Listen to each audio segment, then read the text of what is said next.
essentially what I'm going to do is I'm going to play devil's advocate, and I'm going to play the side of the musician, and we want to get insight into the side of the industry, and this way both sides can kind of see maybe what the other is thinking. I'm the suit, you're the rocker. I'll be the rocker, you be the suit. Absolutely. So this essentially brings us to part one, diamond in the rough. A lot of artists will say things like, if these industry people are so smart, they should be able to spot a diamond in the rough. They should be able to spot a young artist that's got what it takes, as they're up and coming.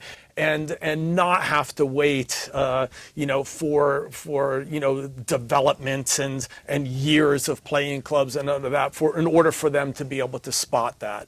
So how do you feel about that sort of train of thought from the industry side of things?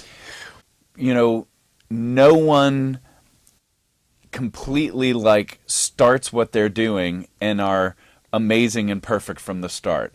We are all, as human beings, works in progress.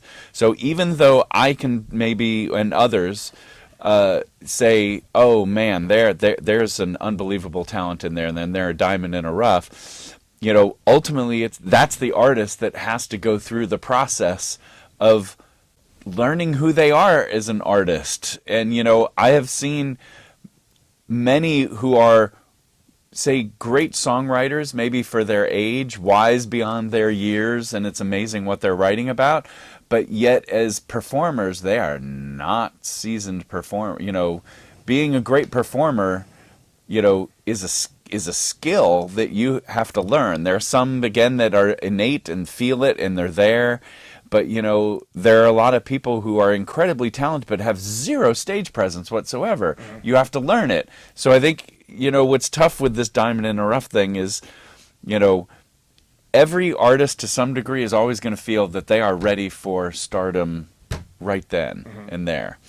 But they have to, I think, recognize that there are many different layers to be an artist. Okay, let's move on to number two, part two, and that would be no ears, right? So another thing that musicians often feel is, I train, right, to do my music, and the business people hopefully train to do their business, and it's just like, but who are these guys, in their suits when they can't even spot a middle C on a piano? Who are they to tell me whether or not my music is any good? And of course, keep in mind I'm playing the devil's advocate here. But how would you respond to that? Well, I think it also depends on whoever you're dealing with. Maybe they can't identify a middle C, but if they've had a track record of success working with artists, whether that's on an A&R side of things or a promotion side of things, I think they're going to be aware of certain elements that the general public tends to react to. Like we were just talking about sort of live versus record versus songwriting. Someone who has had success and have maybe not even written a song in their life, but have promoted a ton of songs, they're going to know what is a good hook, what is a good chorus, what are the elements of a fantastic performance. Frankly, in the days now where we're at everyone's being interviewed, we have audio visual, of ways to promote ourselves all the time. Is the artist someone who's articulate about what they do? Or in an interview, do they clam up and will only give one-word answers? Right. There's lots of different sort of ways in which someone who is non-musically inclined and articulate and can't talk about it in your musical terms, but might be able to talk about it in more commercial terms, things that they've experienced that you have yet to experience, sure, you need to kind of be open to what they're talking about and see if it resonates with you. Some, frankly, might be full of shit, and you shouldn't pay any attention to them. I think it's the challenge of every artist. You have to surround yourself with a team that you feel comfortable with, that you feel believes in what you do, but you also need to trust their opinion and listen to what they have to say. Perfect. Let's move on to number 3. I call this bottom line blues. And what I mean by this is that oftentimes, like maybe when an artist is in a situation where they have some sort of agreement, or they're signed, or they have a a manager, or they have a publisher, and then maybe that publisher decides not to do business with them anymore and pretty much just cuts the deal. They're looking at the spreadsheets, it doesn't make sense, and they go, let's kind of cut it, let's move Right.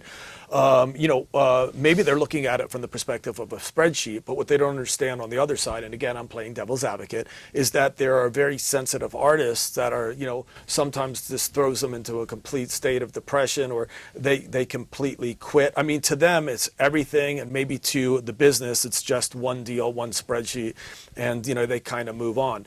So just out of curiosity, what would you say, or what would your response be to the musicians with regards to this? Are they just like a spreadsheet, or are they a human being and artist? I mean, where's the thought process there? Because to Sure. musicians, at that point, that's the evil corporate entity, Sure. Well, I mean, look, I'm an independent, and I come from being a musician, so I don't think I could ever look at an artist or a band as being other than an artistic human. That said, there, as you are fond of saying in all your great books and classes, this is the music business. Right. So, whether it be a publisher, whether it be a record label, they're at some level at some point in the process, they're investing resources and probably cash into making something happen. And every investment, I don't care if it's music or anything else, every investment demands a return. The investor who put in the money wants to know that they're getting their money back. So, I think there's no question that when it gets to that point where a band has to be dropped, or a publisher is dropping their songwriter, it's a difficult conversation for everyone involved. Mm-hmm.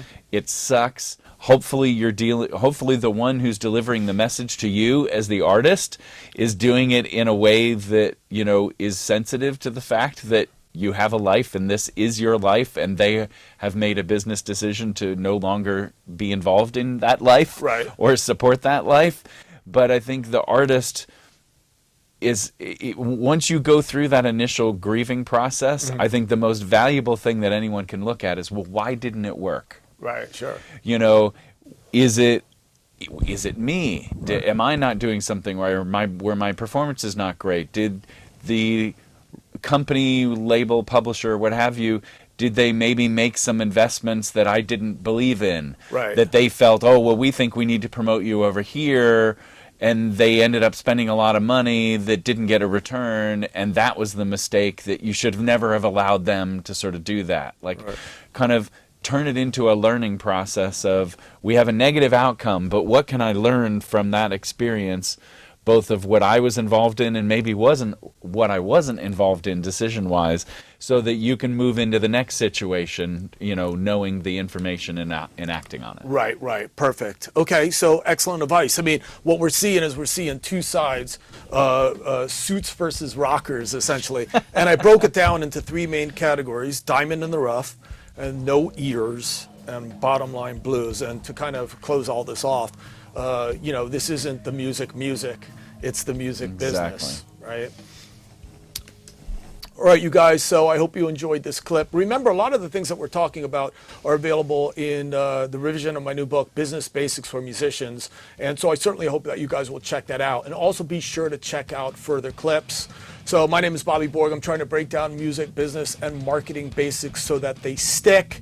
And as I always say, peace.